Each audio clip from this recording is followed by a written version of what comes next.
अस्सलामुअलैकुम रहमतुल्लाहि व बरकातहू। उम्मीद है कि सलाम का जवाब आप कमेंट में ज़रूर लिखेंगे।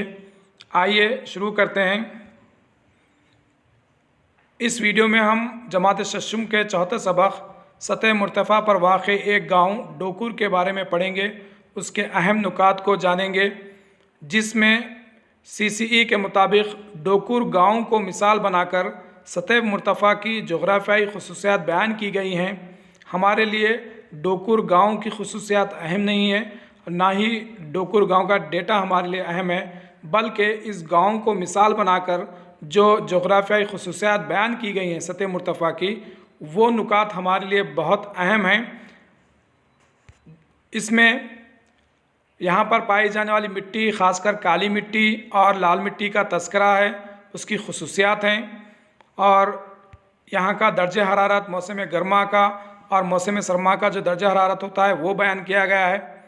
यहाँ पर की जाने वाली काश्तकारी और बागबानी का तस्करा है, और यहाँ पर पाए जाने वाले रोज़गार के जो ज़राए हैं उन ज़राओं का इसमें ज़िक्र है, और सतह मुर्तफ़ा के इलाक़ों की जो अहम आबपाशी की सहूलतें हैं वो तालाब हैं, उन तालाबों का ज़िक्र है, और बिलखुसूस यहाँ पर जो ज़राअत की जाती है उस ज़राअत का यहाँ पर तज़किरा है। इन तमाम के अहम नुकात को हम बारी बारी जानेंगे, जिसमें पहला सवाल है सतह मुर्तफ़ा दक्कन का झुकाव किस जानिब है? मशरिक़ से मग़रिब की जानिब है, मग़रिब से मशरिक़ की जानिब है, शुमाल से जनूब की जानिब है, या जनूब से शुमाल की जानिब है? अगर आपने हमारा पिछला वीडियो देखा है तो उसमें आपने सतह मुर्तफ़ा के बारे में कुछ अहम नुकात को जाना होगा। अगर नहीं देखा है तो आप एक दफ़ा उस वीडियो को भी देख लें। और सही जवाब है सतह मुर्तफ़ा दक्कन का झुकाव मग़रिब से मशरिक़ की जानिब है। यही वजह है कि गोदावरी और कृष्णा दरियाओं का बहाव मशरिक़ की जानिब होता है और वो जाकर खलीज बंगाल में मिलती हैं। सतह मुर्तफ़ा के ताल्लुक़ से कुछ अहम बातें हैं जो आपको याद रखनी है। वो ये कि रियासत तेलंगाना ज़्यादातर सतह मुर्तफ़ा में ही है, और तेलंगाना सतह मुर्तफ़ा जो है उसका ज़्यादातर हिस्सा सतह मुर्तफ़ा दक्कन का हिस्सा है, और सतह मुर्तफ़ा दक्कन के मग़रिबी जानिब मग़रिबी घाट है, और सतह मुर्तफ़ा दक्कन के मशरिक़ी जानिब मशरिक़ी घाट है। जिसकी वजह से जो ढलान है वो मग़रिब से मशरिक़ की जानिब है, इसलिए सतह मुर्तफ़ा दक्कन के मग़रिब से मशरिक़ की जानिब दरियाएँ बहती हैं। अगला सवाल है सतह मुर्तफ़ा पर वाक़ गांव डोकुर किस ज़िले में है? ज़हीराबाद में है, या निज़ामाबाद में है, या करीमनगर में है, या महबूबनगर में है? ज़हीराबाद तो ज़िला नहीं है, अब बचता है निज़ामाबाद, करीमनगर, महबूबनगर, और इसका सही जवाब है डोकुर गांव महबूबनगर ज़िले में है। ये जो हज़रात वीडियो देख रहे हैं उनमें से अगर कोई ज़हीराबाद से हैं, निज़ामाबाद से हैं, करीमनगर से हैं, महबूबनगर से हैं तो एक थंबनेल आप ज़रूर दें। ये तमाम के तमाम मुस्लिम कसीर आबादी वाले इलाक़े हैं। आइए हम डोकुर गांव के बारे में कुछ मालूमात हासिल करते हैं। डोकुर का पुराना नाम है डाकुर, क्योंकि यहाँ पर इस गांव के अतराफ़ में झाड़ियाँ बहुत ज़्यादा थीं, जंगल बहुत ज़्यादा थे, और वहाँ पर डाकू रहा करते थे, इसीलिए इस गांव का नाम डाकुर पुराना नाम था। अभी नया नाम इसका डोकुर है, यानी डाकुर से ये डोकुर हो गया है। ये देवरकद्रा मंडल में है, देवरकद्रा मंडल में है, जो कि ज़िले महबूबनगर में आता है। डोकुर गांव के ताल्लुक़ से 6 अहम बातें आप याद रख लें, बाद में हम सतह मुर्तफ़ा की तरफ आएंगे, क्योंकि अहम हमारे लिए सतह मुर्तफ़ा की ख़ुसूसियात है। लेकिन डोकुर गांव चूँकि एक मिसाल बनाकर पेश किया गया है, डोकुर गांव के बारे में भी कुछ अहम बातें हम जान लें। पहली बात ये कि डोकुर गांव में फरवरी ता जून मौसम गर्मा का जो दर्जा हरारत होता है, और मौसम सरमा में जो दर्जा हरारत होता है वो 20 ता 30 डिग्री सेल्सियस होता है। दूसरी बात डोकुर के ताल्लुक़ से कि डोकुर गांव की आधी ज़मीन लाल मिट्टी पर मुश्तमिल है। तीसरी बात कि डोकुर गांव की अहम फसलें जो हैं कपास है, मूंगफली है, एरंडी है, धान है, बाजरा है, और अलासंदालू एक किस्म का कबूतर का दाना होता है उसका जिक्र है। ये अहम फसलें हैं। चूँकि यहाँ पर आपाशी की सहूलत नहीं होती हैं, इसलिए फसलों को ये लोग तब्दील करते रहते हैं। डोकुर गांव में 2 बागात का जिक्र है, एक आम का बाग है, एक संतरे का बाग है।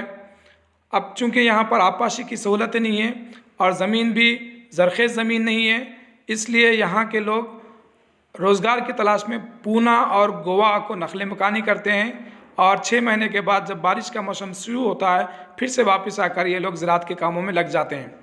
यहाँ के अहम रोज़गारों में एक तो ज़राअत है, जिसमें छोटे किसान हैं, बड़े किसान हैं। कुछ ख़ानदानों का भी जिक्र है कि कितने ख़ानदान क्या काम करते हैं। उसके अलावा यहाँ पर अहम ज़राअत के अलावा भेड़ चराना है, लकड़ी का काम करना है। 2 ख़ानदान कुछ लकड़ी का काम करते हैं और कुछ ख़ानदान नौकरी वाले हैं। ये डोकुर गांव का एक मुख्तसर सा खाका है। आइए अगला सवाल देखते हैं। ये क़हत ज़दा इलाक़े की ख़ुसूसियात है, क्योंकि सतह मुर्तफ़ा दक्कन का इलाक़ा जो है या सतह मुर्तफ़ा का इलाक़ा जो है ये ऊंचे बुलंद तरीन ख़ित्ते होते हैं। सतह मुर्तफ़ा के जो ख़ित्ते होते हैं वो बुलंद तरीन ख़ित्ते होते हैं। यहाँ पर बारिश एकसा नहीं होती, कभी कम कभी ज़्यादा होती है। तो इन इलाक़ों में ज़्यादातर क़हत ज़दा इलाक़े बहुत ज़्यादा होते हैं। ख़ासकर महबूब नगर वगैरह में बारिश बहुत कम होती है। तो सवाल ये है कि ये क़हत ज़दा इलाक़े की ख़ुसूसियात हैं।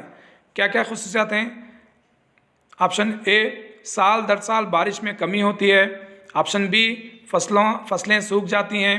ऑप्शन सी, इंसानों और जानवरों के लिए पानी की कमी रहती है। ऑप्शन डी, मुंदरजा बाला तमाम।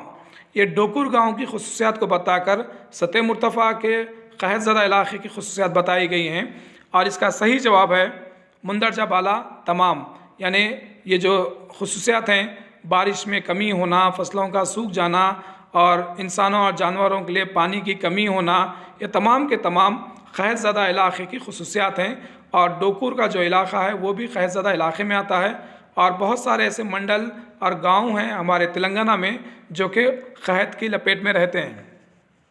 अगला सवाल है, ये लाल मिट्टी की ख़ुसूसियत नहीं है।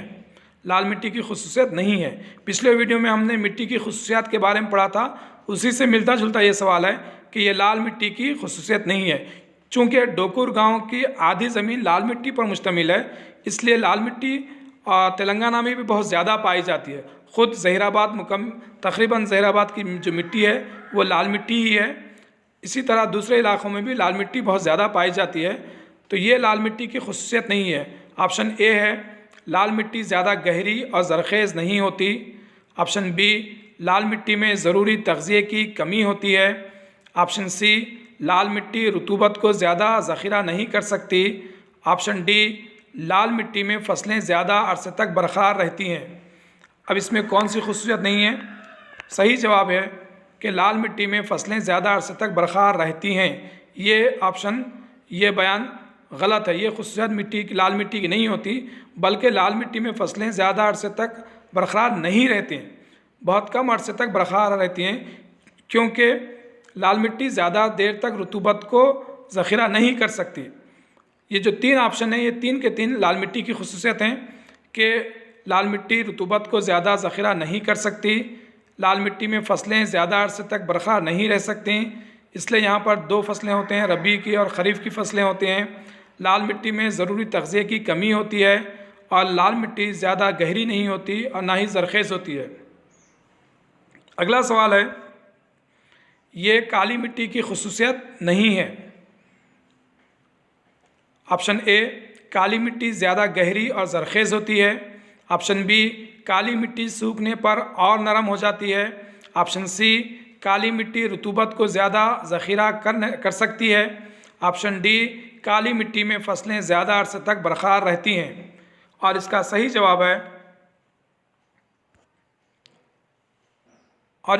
जवाब है काली मिट्टी सूखने पर और नरम हो जाती है। ऑप्शन बी, ये बयान गलत है, क्योंकि काली मिट्टी सूखने पर और सख्त हो जाती है।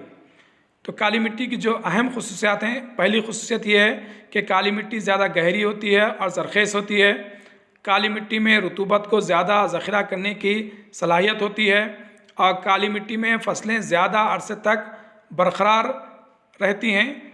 और डोकुर गांव का जो जिक्र है, उस गांव के में ख़ास बात ये बताई गई कि काली मिट्टी यहाँ पर 7 सेंटीमीटर गहराई तक रहती है। अगला सवाल है, ये मिट्टी की एक किस्म है। दरसी किताब में मिट्टी की एक अलहदा किस्म बताई गई है जो कि तेलुगु टर्मिनोलॉजी है, तेलुगु इस्तिलाहें हैं। पहला है चौड़ू, और ऑप्शन बी है गरुसु, ऑप्शन सी है चेरुवु, ऑप्शन डी है ए और बी। इनमें मिट्टी की किस्म कौन सी है? सही जवाब है ए और बी, चौड़ू और गरुसु ये मिट्टी की अक़साम हैं। चौड़ू और गुरुसु डोकुर गांव की 30% ज़मीनी इलाके पर मुश्तमिल है। यानी डोकुर जो गांव है उसके 30% ज़मीन चौड़ू और गुरुसु किस्म की मिट्टी पर है, जो कि पथरीली रहने की वजह से नाकाबिले काश्त है। इसी तरह से सतह मुर्तफ़ा के मुख्तलिफ़ इलाक़ों में ज़मीन पथरीली रहती है। अगला सवाल है, एक तालाब भरने के बाद उसके आबी बहाव से दीगर तालाब भरते हैं। इस तरह से एक दूसरे से मरबूत तालाब क्या कहलाते हैं? तालाबों की जंजीर कहलाते हैं, तालाबों की माला कहलाते हैं, तालाबों का गुलदस्ता कहलाते हैं, या तालाबों का बाग कहलाते हैं। यानी जब एक तालाब भर जाता है, भरने के बाद जो पानी बहकर जाता है, उस पानी के बहाव से आगे एक और तालाब रहता है जहाँ पर उस पानी को ज़ख़ीरा कर लिया जाता है। जब वो भर जाता है तो उसके आगे और एक तालाब रहता है जहाँ पर इससे ज़ायद पानी को वहाँ पे जमा कर लिया जाता है। अगर फिर वहाँ भरता है तालाब तो उसके जो ज़ायद पानी होता है वो आगे के तालाब में भरा जाता है। इस तरह का जो तालाबों का एक दूसरे से मरबूत होना है वो कहलाता है तालाबों की जंजीर। दरसी किताब में तालाबों की जंजीर ही उसकी इस्तिलाह है। यहाँ पर चूँकि डोकुर का जिक्र है, डोकुर में एक तालाब है जिसको पेद्दा चेरुवु कहा जाता है। पेद्दा चेरुवु दरअसल ये देवर कतरा के आबी बहाव से इसको पानी मिलता है। देवर कतरा का जो तालाब है, जब उसमें पानी भरता है तो वो पानी का जो ज़्यादा बहाव होता है, ज़ायद पानी होता है, वो पेद्दा चेरुवु में आता है।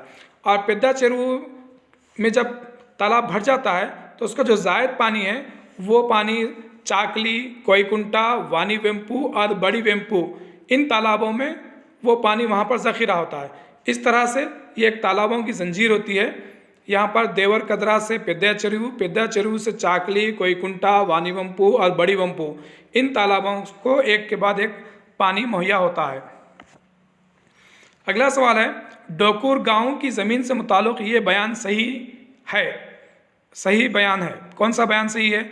ऑप्शन ए, चिकनी मिट्टी के खेतों में कपास की काश्त की जाती है, बिल्कुल सही है। जिन जिन इलाक़ों में चिकनी मिट्टी होती है, आपने भी गौर किया होगा कि आपके इलाक़ों में ज़्यादातर कपास की काश्त अगर होती है तो वहाँ पर ज़रूर चिकनी मिट्टी होगी। ख़ासकर ये नारायण खेड़ के जो इलाक़े हैं, नारायण खेड़ के इलाक़ों में भी कपास की काश्त बहुत ज़्यादा होती है। ऑप्शन बी जो है, लाल मिट्टी के खेतों में मूंगफली और एरंडी की उगाई जाती है, ये ऑप्शन भी सही है। और डोकुर गांव के ताल्लुक़ से भी ये बयान सही है कि यहाँ पर मूंगफली और एरंडी उगाई जाती है। ऑप्शन सी जो है, सफ़ेद खेतों में बाजरा उगाया जाता है। यहाँ पर एक मिट्टी की किस्म बताई गई है डोकुर में जिसमें बाजरा उगाने का जिक्र है। ऑप्शन डी है मुंदरजा बाला तमाम, यानी तीनों ऑप्शन ये सही हैं। अगला सवाल है, हस्ब ज़ैल बयान गलत है। अब यहाँ पर आपको गलत बयान को तलाश करना है। ऑप्शन ए, नीम का महलूल एक नामियाती खाद है, ये ऑप्शन बिल्कुल सही है। ऑप्शन बी जो है, मसूर और अलासंदालू की काश्त दीगर फसलों के साथ वक्फे में की जाती है, ये बयान भी सही है। अलासंदालू यानी कबूतरों का जो दाना होता है उसको कहते हैं, ये तेलुगु इस्तिलाह है। खुश्की और तरी ज़मीन की 2 अक़साम हैं, खुश्की और तरी ज़मीन की 2 अक़साम हैं, ये बयान भी सही है।